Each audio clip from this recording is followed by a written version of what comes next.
কিছু বড়ি ভেজে নেবো।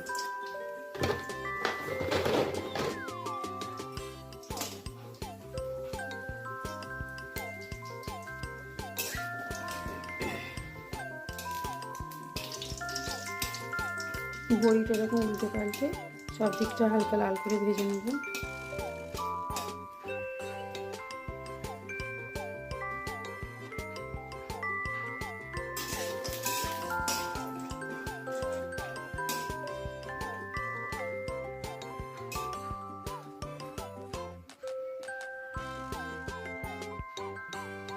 বড়িটা একটা জায়গায় আমি তুলে রেখে দিলাম।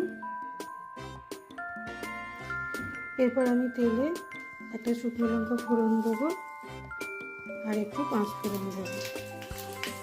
ফোড়নটা দিয়ে আমি লাউ পালং শাকটা কুকারে একটু ভাপিয়ে রেখেছি, একটা সিটি ফেলতেই সেটাকে আমি ভাপিয়ে রেখেছি, সেটা আমি এবার এই তেলের উপর দিয়ে নাড়ব। এই যে লাউ পালং শাকটা আমি কুকারে ভাপিয়ে রেখেছি, এতে লাউ পালং শাক আছে, শিম আছে আর আলু আছে। আমি জাস্ট একটা সিটি দিয়ে তারপর খুলে নিয়ে জলটা ফেলে দিয়ে রেখে দিয়েছি। এবার এটা আমি কড়াই দিয়ে দেবো। কড়াই দিয়ে দিলাম, এটা আমি এবার তেলের উপরে ভালো করে নিয়ে নেব।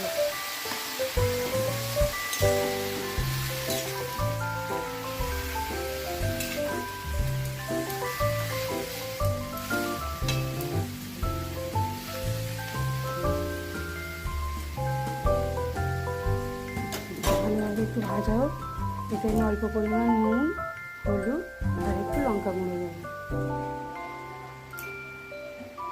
আমি এতে পরিমাণ মতো নুন দিলাম,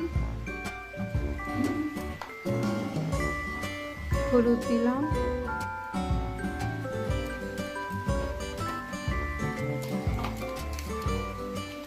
একটু লঙ্কা গুঁড়ো দিলাম।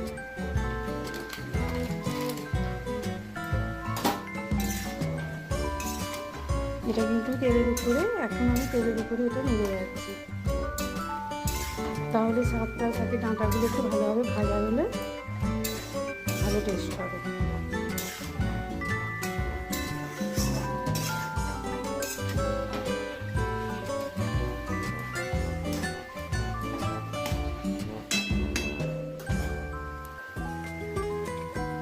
মশলা এখানে আমি শাকের মশলাটা তৈরি করছি। এতে একটু সাদা সর্ষে, একটু জিরে, একটুখানি সামান্য একটু আদা আর একটু মৌরি দিয়েছি। এটা আমি দুটো কাঁচা লঙ্কা এতে দিয়ে বাটবো। দুটো কাঁচা লঙ্কা দিলাম, এবার বাটবো।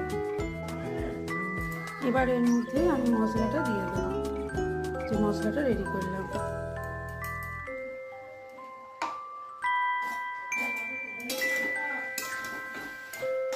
মশলাটা ভালো করে এবার নেড়ে নেবো এর সাথে।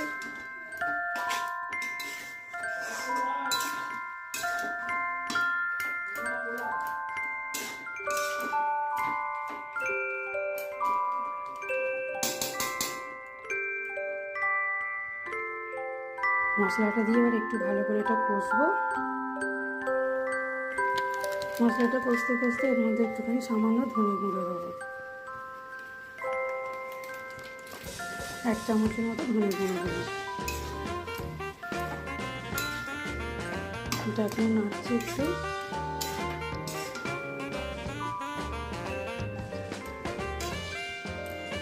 মশলার মধ্যে জলটা ছিল সেই জলটাও দিয়ে দিলাম।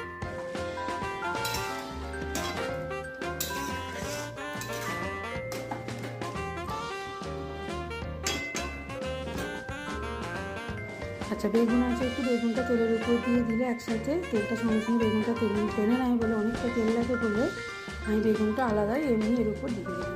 এবারে বেগুনটা সেদ্ধ হয়ে যাবে।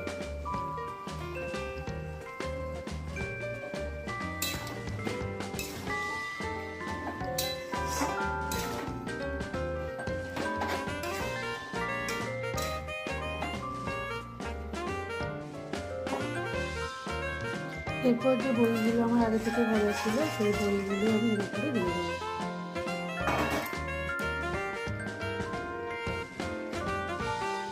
এটা এখন আমি হালকা আঁচে 10 মিনিট চাপা দিয়ে রাখবো। এবার আমরা কড়া ঢাকনাটা খুলবো। এই জিনিসটা এসেছে 10 মিনিট পরে আমরা সমস্ত কিছু সেদ্ধ হয়ে গেছে, বেগুন টেগুন সব সেদ্ধ হয়ে গেছে।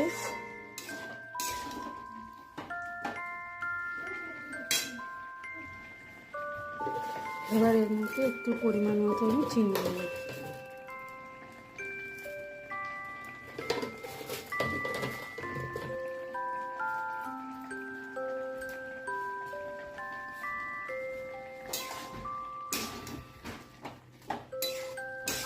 খুব সুন্দর স্মেল বেরোচ্ছে।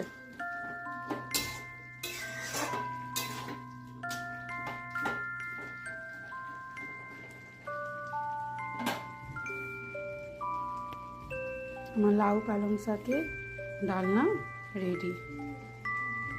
লাউ পালং শাকের ডালনা রেডি। গরম ভাতে প্রথম পাতে খুব সুন্দর খেতে লাগবে।